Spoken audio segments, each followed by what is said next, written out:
A single pitch thrown in isolation with no context and no history means almost nothing. A 95-mile-per-hour fastball down the middle is either a strike a hitter crushes 420 feet or a strike a hitter takes because he was sitting on something else entirely. The pitch itself doesn't decide the outcome. The three pitches that came before it do. Major league pitchers are not, contrary to the highlight reels, primarily in the business of throwing unhittable baseballs. Most professional breaking balls are, in a vacuum, extremely hittable. What pitchers are actually in the business of is architecture, building a small, temporary structure of expectation inside a hitter's head, pitch by pitch, and then pulling it out from under him at the exact moment he stopped bracing for it. This is called sequencing, and it is arguably the least visible skill in professional sports. Nobody buys a jersey because of it. Nobody's kid tries to imitate it in the backyard. A radar gun cannot measure it. And yet, it is the actual mechanism by which a pitcher with an 88-mile-per-hour fastball can retire a Hall of Famer 3 times in one afternoon, while a pitcher with a 100-mile-per-hour fastball and no plan gets removed from the game by the 6th inning with a line that resembles a phone number. Velocity gets the contract, sequencing gets the outs. What follows is a breakdown of the actual patterns pitchers use to manufacture failure in the batter's box. Not pitch types, but the deliberate order in which those pitches arrive. Some of these sequences are older than radio broadcasts. Some were invented in the last 5 years with front offices with more Ivy League degrees than baseball cards. All of them exist because a batter's brain, for all its trained pattern recognition, cannot help but predict the future based on the recent past. That is a structural flaw in human cognition. Pitchers have simply found 10 different ways to weaponize it. Number 1. The ladder. 2 fastballs, rising, turns the strike zone into a staircase. The ladder works on a single, embarrassingly simple principle. A hitter's swing plane is trained to a location, not a pitch type. A pitcher throws a fastball at the belt. The batter takes it, or fouls it off, or squares it up. Doesn't matter. The pitch has done its job by simply existing at that height. The next fastball arrives 4 inches higher, same velocity, same arm slot, same everything, except now it's essentially at the letters. The batter's swing, still calibrated to the previous location, arrives underneath it. He doesn't miss the pitch, he misses the version of the strike zone that no longer exists. The ladder requires a pitcher who trusts his fastball enough to throw it in a location that, on paper, is a mistake. High fastballs get hit when a hitter is looking for them. The entire sequence depends on the batter's brain doing exactly what it's built to do: extrapolate. Justin Verlander built an entire late career renaissance on exactly this pattern, elevating fastballs that would have been batting practice pitches a decade ago, purely because the sequence leading into them had trained hitters to look somewhere else. The ladder doesn't beat the bat, it beats the batter's memory of the last pitch. Number 2. Tunneling. Same release point, 2 different zip codes. Tunneling is the single biggest reason a hitter with 20/10 vision, a decade of professional at-bats, and access to more video than the CIA still swings through a pitch that ends up nowhere near where it started. The concept: 2 pitches are thrown from the exact same arm slot, same release height, same initial trajectory, and for the first 20 to 25 feet of flight, they are, to the human eye, indistinguishable. The hitter has roughly 150 milliseconds to decide whether to swing, and he has to make that decision before the 2 pitches visually separate. By the time the fastball and the slider diverge, one staying true, one breaking 6 inches off the earth, the swing decision has already been made.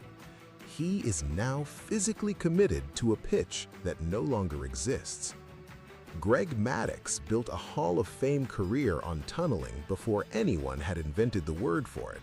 throwing a fastball and a changeup from a release point so identical that hitters described trying to pick up the difference as impossible and also insulting. Modern pitching labs now measure tunnel distance in inches, optimizing grips specifically so two pitches remain optically fused for as long as biomechanically possible. The goal isn't deception in the cartoonish sense, it's denying the batter's eyes the one piece of information his entire swing depends on: which pitch is actually coming. Number 3. The show me pitch. One appearance, zero intention of returning. The show me pitch is professional baseball's version of showing someone a weapon you have no intention of using, purely so they spend the rest of the conversation thinking about it. Early in an at-bat, often the very first pitch, a pitcher will throw a pitch type he almost never throws in that count, sometimes one he barely throws at all that season. A get-me-over curveball from a pitcher who is 94% fastball slider, a changeup from someone who threw 4 of them all year. The pitch itself doesn't need to be good, it needs to be filed away. Now that pitch exists in the hitter's head as a possibility for the rest of the at-bat, occupying processing space it wasn't occupying before. The pitcher may never throw it again, that's the entire point. Pedro Martinez was notorious for planting a pitch in the first inning specifically so a hitter would still be thinking about it in the 7th, an act of psychological interest accrual that paid dividends an inning at a time. The show me pitch has one of the worst individual success rates of any sequence on this list and one of the best aggregate ones, because its job was never to get a strike. Its job was to get rent-free space in somebody's head. Number 4. Backwards sequencing. Breaking ball first, fastball late. Conventional pitching sequencing establishes the fastball early to set up the breaking ball late. Backwards sequencing does the opposite on purpose, throwing an off-speed pitch in a fastball count specifically because the hitter has been trained by an entire sport's worth of convention to expect heat when he's ahead. A 2-0 curveball thrown for a strike is one of the most demoralizing experiences available to a professional athlete because the count itself was supposed to be a promise, and the pitcher simply didn't honor it. The strategy works precisely because it violates a widely held statistical truth. Pitchers overwhelmingly throw fastballs in hitters' counts, so hitters overwhelmingly sit on fastballs in hitters' counts. Backwards sequencing exploits the gap between usually and always.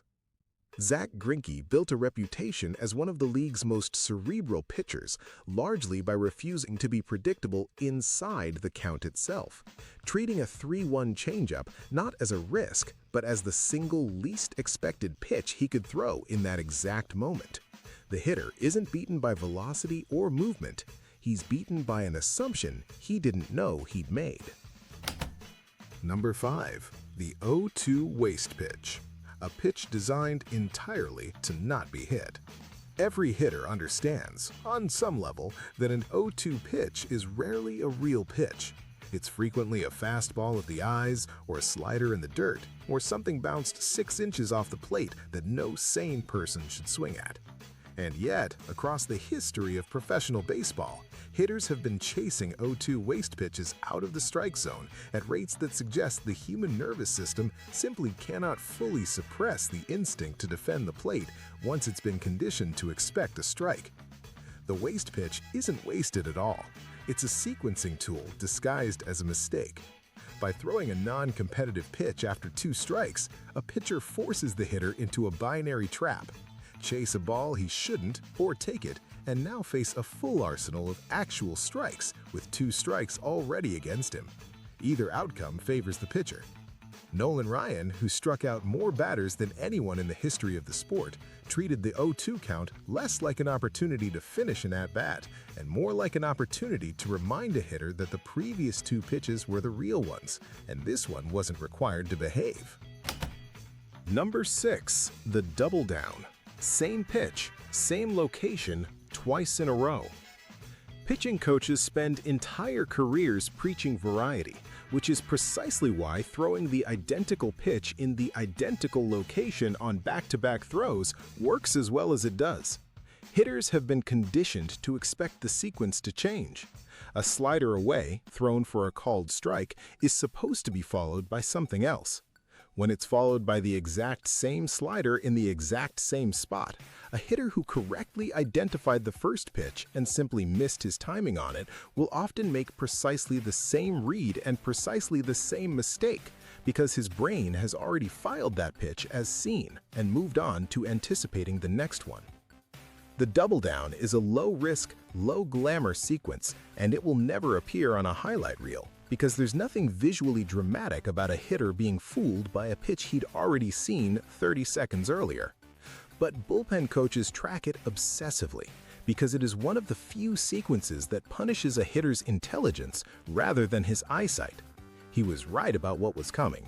He just assumed correctness would be rewarded with something new. Number 7. Pitching backwards to the scouting report. Attacking the hole nobody told the hitter about. Modern front offices generate heat maps for every hitter in the league, breaking the strike zone into a grid and color-coding it by exactly how much damage that specific human being does to a pitch in that specific location. Every hitter, no matter how decorated, has at least one square on that grid that is functionally a graveyard. A location where his bat, for reasons of swing plane or bat speed or simple bad luck accumulated over a large enough sample, does not do damage. Sequencing in the modern game increasingly means building the entire at-bat as a funnel toward that one square, using every pitch before it purely as a delivery mechanism to arrive there with a hitter already off balance. This is the least romantic sequence on the list, and, according to most pitching departments, the single most effective one. It has nothing to do with deception in the traditional sense, and everything to do with information asymmetry. The pitcher has seen the data, and the hitter has not seen himself fail in that exact location as many times as the data has.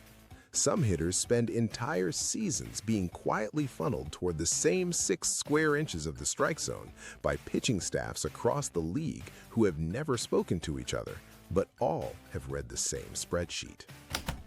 Number 8. The two-strike chase.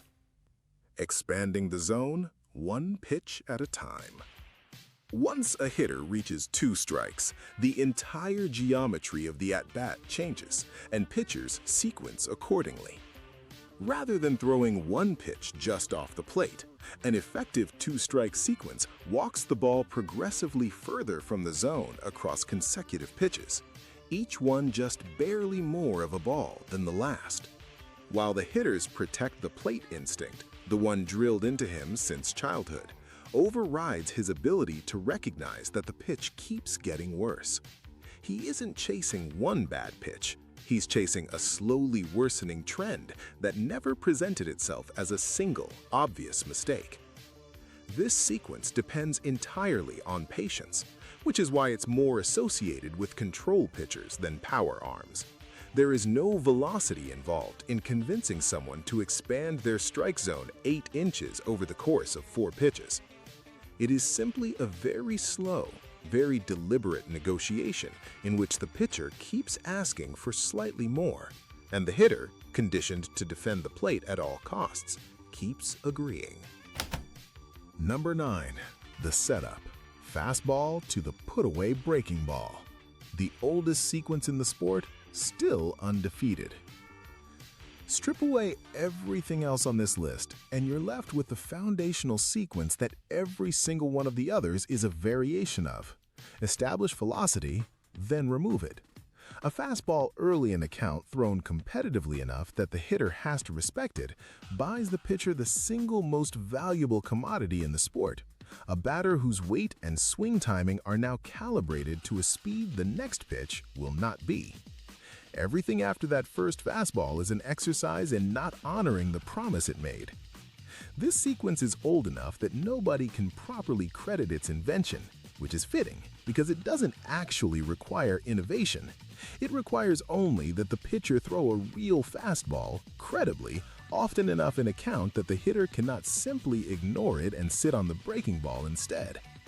Every effective pitcher in the history of professional baseball, regardless of repertoire, sophistication, or era, has ultimately been running some version of this same negotiation. I will show you something real, and then I will show you something that looks identical and isn't. Number 10. Sequencing the umpire. The same pitch, thrown enough times to bribe a strike zone.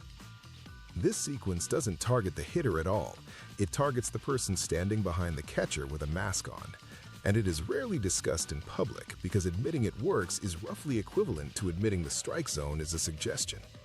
A pitcher who throws the same borderline pitch, say 2 inches off the outside corner, repeatedly and confidently across the early innings, is not simply hoping for a strike call. He is running a slow, deliberate campaign to convince a human being with a strike zone he insists is fixed and objective that the zone is actually 2 inches wider than the rulebook says it is.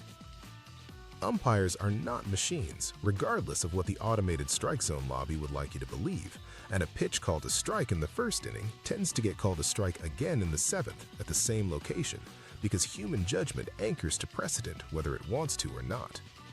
Greg Maddux, who appears twice on this list for reasons that will surprise nobody who watched him pitch, was famous for spending the first several innings of a start seemingly testing the boundaries of the zone with a single pitch thrown to a single spot, until the umpire had, without ever consciously agreeing to it, redrawn the strike zone in the pitcher's favor for the rest of the afternoon. By the 6th inning, the hitter isn't just facing a sequence of pitches, he's facing a sequence that has already quietly renegotiated the rules he thought he was playing by. What all 10 of these sequences share is that none of them require a pitch nobody has ever seen. They require a hitter's own trained instincts to be turned against him, one pitch at a time, in the order specifically chosen because the human brain cannot help but assume the recent past predicts the immediate future. A hitter spends his entire life training that instinct because most of the time, in most situations, it's correct. Pitchers have simply built an entire profession around the 10% of the time it isn't. A full at-bat lasts on average under 2 minutes. The sequencing decisions behind it are frequently discussed by a pitcher, catcher, and pitching coach for longer than the at-bat will take to play out, sometimes using data that took an analytics department several days to compile. The hitter gets none of that preparation time in real time.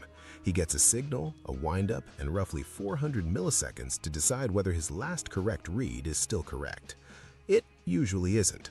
That isn't bad luck. That's the sequence working exactly as designed. Somewhere right now, a catcher is putting down 2 fingers, shaking his head at his own pitcher and putting down 2 fingers again, because the plan for this exact hitter in this exact count was decided in a meeting room 40 minutes before first pitch and has nothing to do with what feels right in the moment. The hitter, 18 feet away, is doing his best to look like a man who isn't currently being managed. He's being managed. He signed up several years ago to be very good at hitting a baseball, and nobody mentioned at the time that an entire adjacent profession exists solely to make sure that skill arrives at the plate 1/2 seconds too late, over and over, disguised as bad luck. If you made it this far, you now understand more about pitch sequencing than most people who have paid for season tickets. That won't help you hit a slider either, but it's something. If this was useful, or at least mildly educational in a way that ruined baseball for you slightly, hit like and subscribe. It's free and it takes less time than a mound visit. And if you want to know who's actually catching all of this before it gets to the plate, go watch our last video, Every MLB Bullpen Role Explained. It's the other half of this exact conversation.